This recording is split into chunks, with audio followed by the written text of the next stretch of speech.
Woohoo! Hola! Inside my head, where is this Yellumi? And we are going to look into a Caro-Kann Panov. That looks like the theme now on my videos, because the perfect game I just posted featured that already. So let's go into this very famous old variation that was popularized by Botvinnik, the man himself, against Caro-Kann, among other dudes. He used it to a great effect. Knight b6 is a bit of a timid move that I dare say allows me to set up my ultimate attacking formation, which is based on bishop here, queen here, which I can't achieve without having to reckon with knight here. So usually we play this ugly a3 in this structure, which is very much warranted because of what I just said above. Now after bishop f6, bishop a3, e3, knight a5, bishop back, knight here is a bit of a pain, but we can live with a little bit of a pain, because after knight c4 I can just drop back to c1, and the knight actually is misplaced on c4. It's hanging in air. Ideally you would want a knight on d5, but given that he just went back from d5, now the situation is getting a little bit blurry. Also note that the c8 bishop's development is a little bit obstructed. So now I have got choices, and choices are usually good news in chess. I could take, I'm very uninclined to do that, not that there is such an English word, but sounded weird enough. I can play knight e4, which is my #1 option at the moment, with the idea of take back with the pawn, although I have to reckon with e5 there. No, I don't, because I take. Yeah. So we play knight e4 here, putting a bit of pressure there, inviting this, which makes the pawn structure a little bit funny, because what that means is that no longer is the d4 pawn an isolated one, but these two are not exactly from a beauty contest either. So then I really have to make sure that I do turn up the heat on the white squares where I have a bishop, and try to do some damage, and try to not to fall back with my dark squares. We will see. If I had taken, I didn't like the look of bishop here, to be honest, and I really didn't want to waste a move on playing h3. So he goes back. Weird. So we are going to now just go for the setup that we were aiming for anyway. Now takes actually is a bit weird, and by weird I mean interesting, because if I take, he has e5. Or does he? I think he does. So I might have to take with the queen, which doesn't exactly excite me a lot. Wow. What the heck is that? After bishop c2 he wants to play f5? That doesn't look good. Now I'm beginning to consider possibilities about preserving the bishop, really. So let's have a look. Bishop c2 I think more or less forces f5, but we'll clarify that. Knight jumps back c3, pawn, knight takes c3, queen e3, bishop f6, rook d1, and he has a rubbish bishop and bishop b3 coming back. I like that. I like that. Let's do that.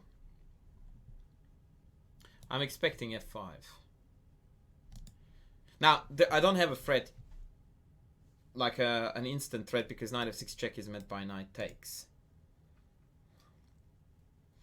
But the various knight jumps are quite frustrating indeed for black to deal with. So I would be surprised if I didn't have a tactic if he did something other than f5. Knight takes e3 is on the cards. I have to reckon with that. Oh no, sorry, I'm talking rubbish, because then knight f6 works. So now we are going exactly the way I thought it would go. And this pawn structure doesn't bode well for him. I could take now. Pawn takes. I still don't like that.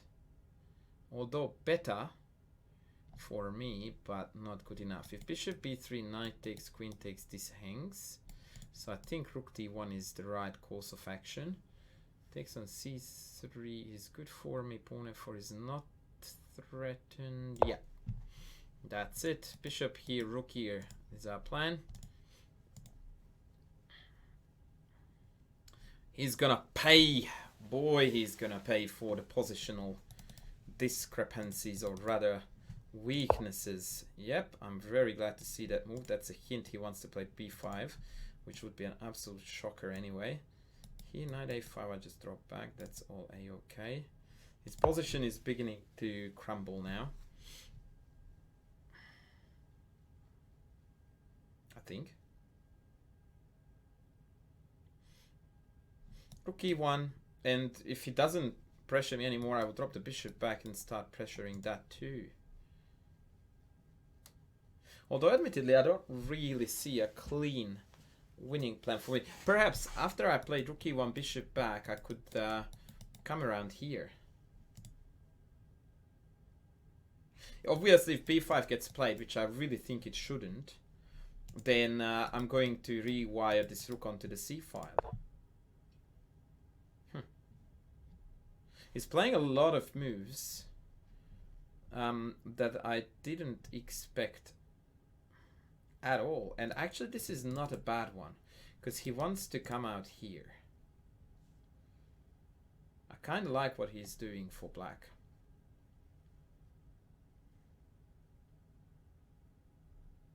Rook e1 seems quite thematic, so we'll go with that. And maybe after bishop d7, I drop the bishop back. And then knight d5, knight d5. I mean, after here, knight takes, bishop takes, pawn takes, followed by bishop f4, and then occupying e5. It does look like a very tempting alternative, which is why he did this.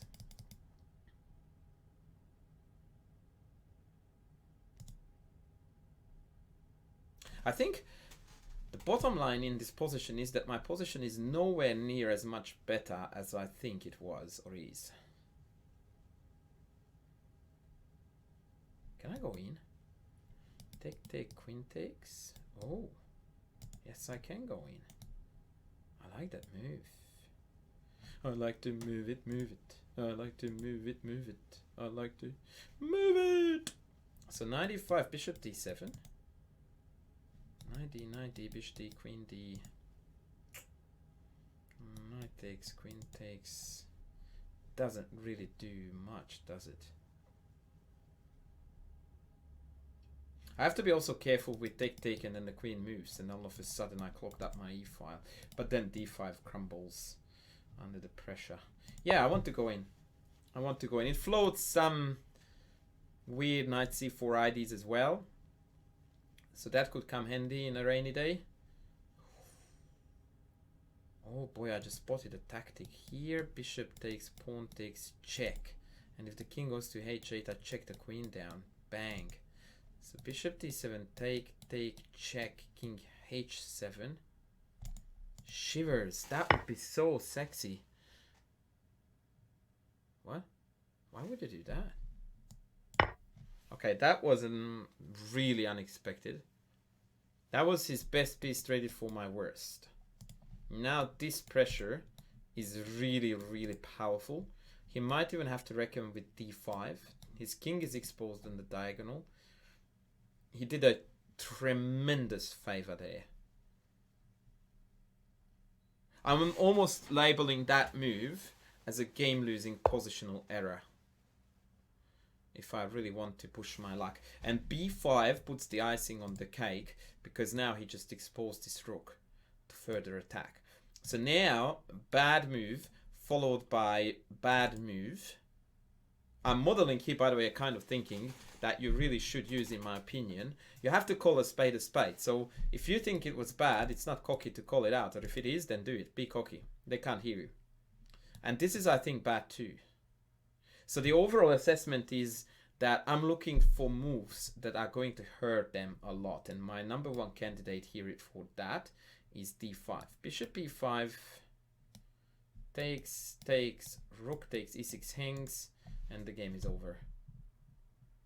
Yeah, he just lost it. That's it. And that was just two positional errors back to back. and it's gone. I don't know how much you have heard me saying this in previous videos. I usually use this a lot in the amateur's mind, and I think the next video that goes up, which has already been recorded, and so when you're watching this, that will already be up. I am talking about the fact that players under 2100 and sometimes above defeat themselves before you could do that to them. And this was a textbook case of that, because I didn't do any damage to them and then they just committed suicide. Now, I totally missed this. Can I take and check? Oh boy. Oh, baby! Take that. Check. Knight takes check. Discover check. Knight f7. Rook d8. Oh boy. Oh boy. Oh mine. Student of mine is watching the game and telling me what I'm thinking about all this, and I told him, watch this, baby. Wow. Look at that. Once again, knight e5 check, knight f7, rook d8. Not taking the rook, increasing the tension. That is looking really cool.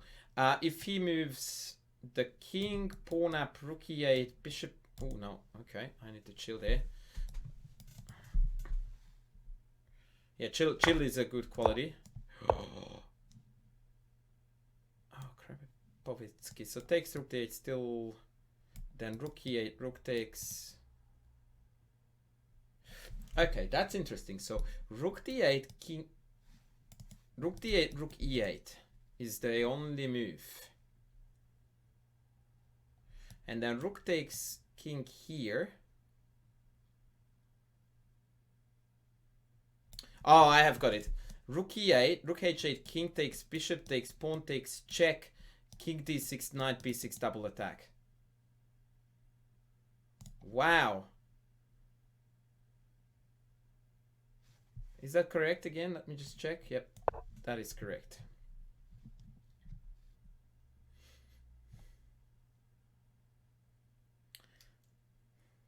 So rook e8 only. Take. I can't do anything else there, can I? No, I have to take king f7. Actually, I could go rook g8 there, and then after takes g7 would hang. That's a backup variation there for me to fall back onto. But rook h8 is what I was looking at, with the idea of king takes. May not be forced though. Bishop b7 is a possibility there. Huh. That is fascinating. Wow.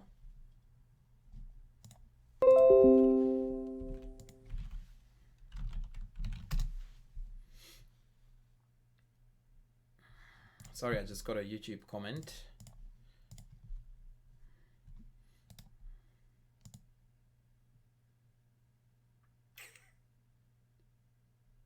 Okay. This is fascinating.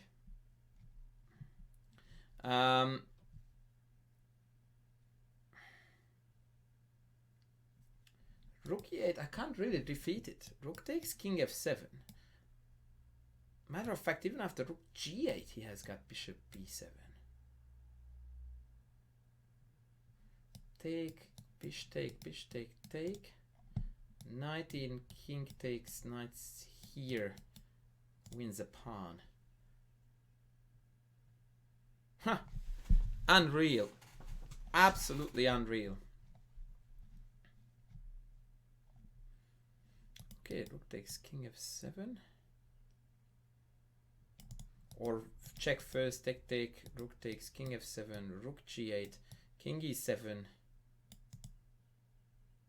Okay, let's calculate the line with rook h8. That's an instant threat. If king takes, knight check, king b6, knight d6 win, knight b6 wins. Anywhere the king goes, knight b6 wins, so he can't take. So after rook h8, he has to play bishop b7.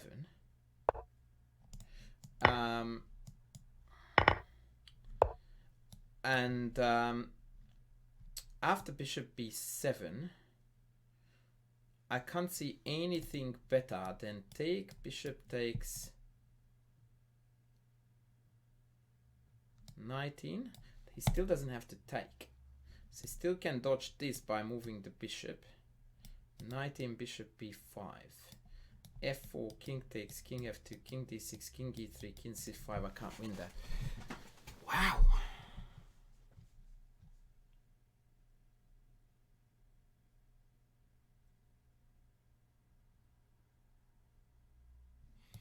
So rook here. Bishop b7. That is such a nasty move.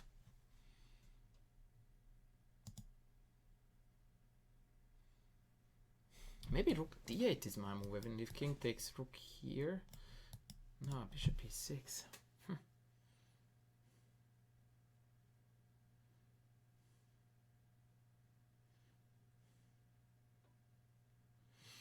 Wow, can't find a forced win. What the heck?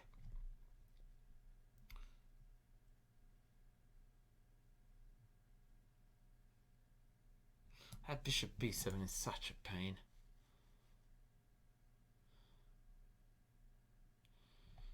Rook here, bishop, rook takes, king takes.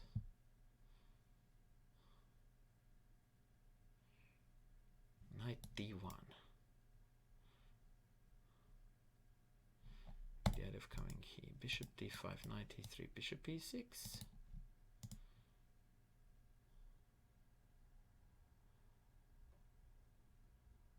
Queen, king takes, king here, king here, king here, king here, king here, king here, king here. Looks very drawish, and he even has f4. Well, I don't know, man. Oh my god, you're kidding me.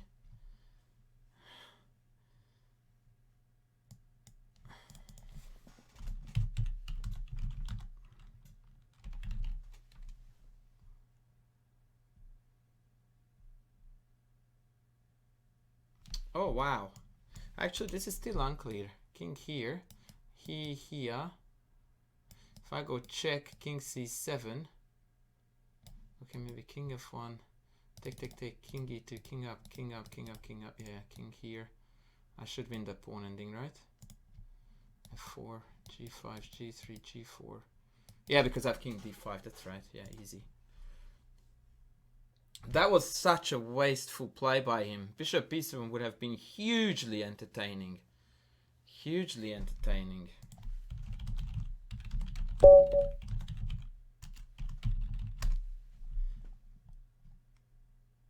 Wow. Okay, let's go and analyze this. Man, what a mess. I have no idea what's going on here, boy. Does he want a rematch? No.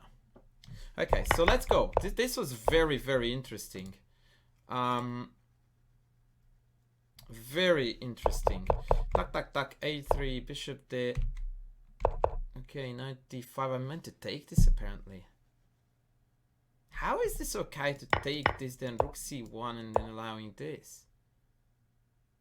Dead row. That's rubbish. Don't talk rubbish, stockfish. Knight e4. Okay, what is going wrong here? What am I doing wrong? Bishop b3, knight c6, castles. Castles, knight c6, bishop e... Oh no, a3 or queen d3.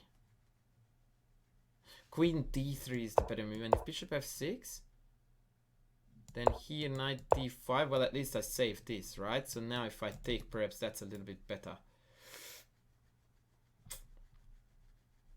Okay. There. Queen d3. This was a point where I thought that things were beginning to go my way. And from this point on, I thought we played good chess. Now, I didn't take this. I said I could. And I didn't, because I didn't still like this. But apparently here and here is very good. That was a positional mistake by me. I should have taken that. That was silly. Yeah, a6 looked sus. Same reason I needed to take this. He went back. Rook e1, good move. queen up. I played knight e5. Takes was still good. Takes bad. I call this bad. Matter of fact, the computer doesn't. And then I called this one bad, and the computer agrees. d5 takes knight g6, and I thought this was a game-losing blunder. Takes, and I thought knight f7 was his only move, and then this would have won the house beautifully. So knight c4, and boy,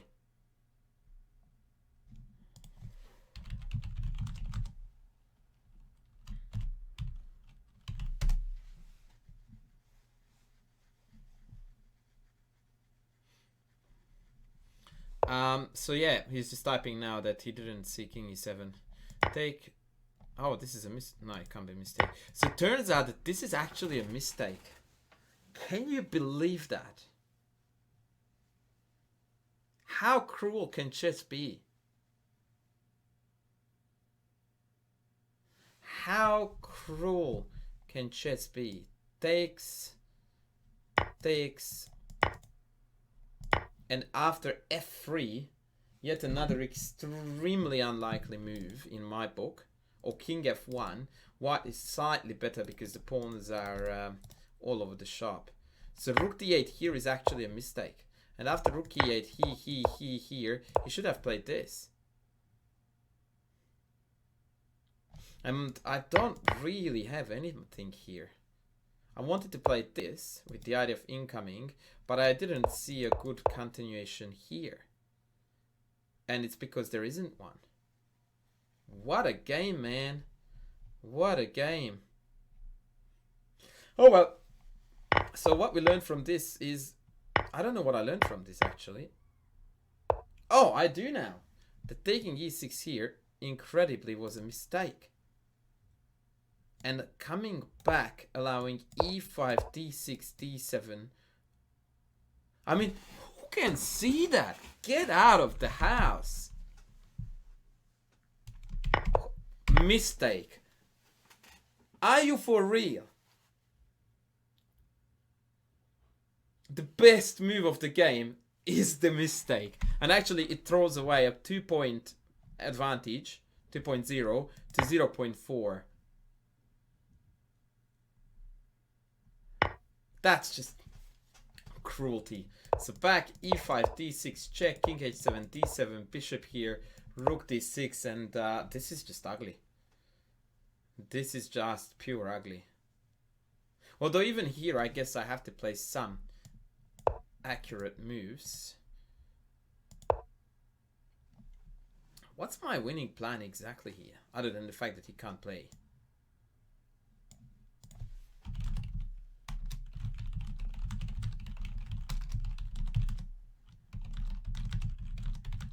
Sorry, the guy just tanked me for the game.